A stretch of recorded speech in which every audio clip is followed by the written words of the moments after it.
Okay, let's dive right in, because the world of online search is going through its biggest shakeup in, well, decades. Seriously, everything we thought we knew about getting found online is being completely flipped on its head by artificial intelligence. For years, this was the holy grail, right? Ranking #1 on Google. But I want you to really stop and think about this for a second. What if all that effort, all that work you put in to claw your way to the top, suddenly meant absolutely nothing? Because, strange as it sounds, that's the new reality we're all starting to face. And this picture illustrates exactly why. Just look at the difference. On the left, before any optimization, the pizza place is totally invisible in the AI's answer.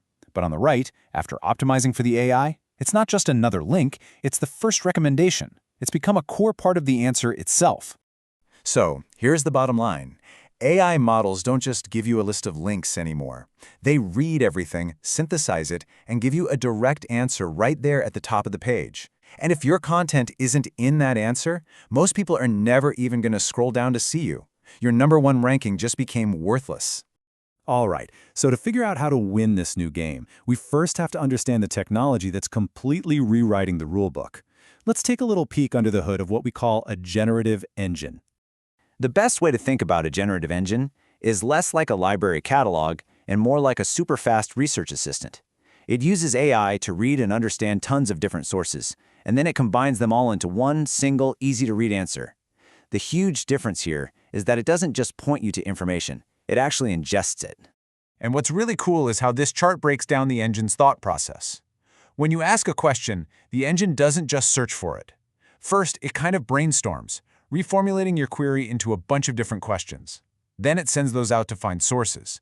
And finally, it uses all of that information to craft a totally new, unique answer. It's a really intelligent, creative process. Getting how that process works is absolutely key, because it requires this massive mental shift from us. This next part is the real turning point, where we go from just talking about it to actually doing something about it. For the longest time, we used a tool called schema, or structured data, pretty much for decoration. You'd add it to your website to get those little star ratings or prices to show up in Google. It was a display signal to get people to click. But today, that very same tool has a new, way more important job.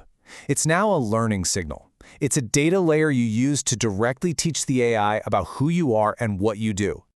This table really just lays it all out. The whole purpose has shifted from making things look pretty on the page to literally feeding the AI's knowledge.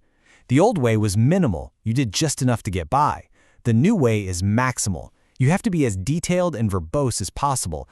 And linking your data to other concepts, that went from nice to have to absolutely essential. So here's a perfect example of the old way. This little bit of code tells a search engine the product name, the brand, the price. It's just enough info to make a nice-looking search result, but it doesn't really teach the AI anything deep about the headphones themselves. Okay, now compare that to this.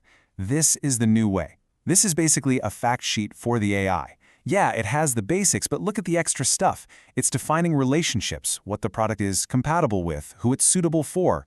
You're not just describing an item anymore, you're explaining its entire place in the world to the AI. And that brings us to the single biggest takeaway here. For the first time, maybe ever, in the world of SEO, being verbose is a feature, not a flaw. The more detailed, structured information you can spoon-feed the AI, the better it's going to understand you, and the more likely it is to use your info in its answers. So, if the old playbook is basically obsolete, what's the new one? Well, this brings us to a whole new discipline, designed just for this new reality: generative engine optimization. So what is GEO? Well, to put it simply, it's the art and science of optimizing your content so it shows up inside that AI-generated answer box, not just in the list of blue links below it. It's a completely different way of thinking about what visibility even means. And listen, this isn't just some theory we're talking about. There's been actual academic research on this, and it showed that applying these GEO strategies can boost a website's visibility in those AI answers by up to 40%. I mean, these are real, tangible results. So what actually works? The research points to a few really effective methods. Instead of just qualitative discussion, add hard numbers and stats. Bring in relevant quotes from people who know what they're talking about. Cite your sources to build that trust. And honestly, just making your text flow better and easier to understand makes a huge difference.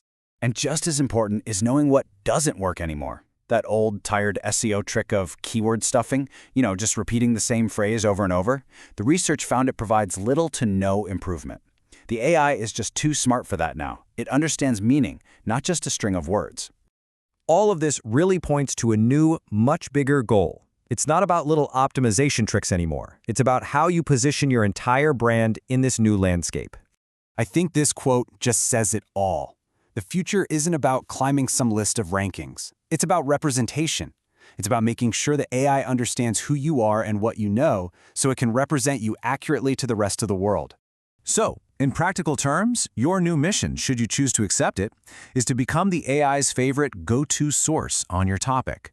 You want to be so clear, so well-structured, so trustworthy that when that generative engine needs information, it turns to you first as its foundational source of truth. So I'll leave you with this final thought. For years, we've all focused on making our websites readable for search engine bots. But now, we have to ask a totally different question. In this new age of AI search, is your content just being read, or is it truly being understood?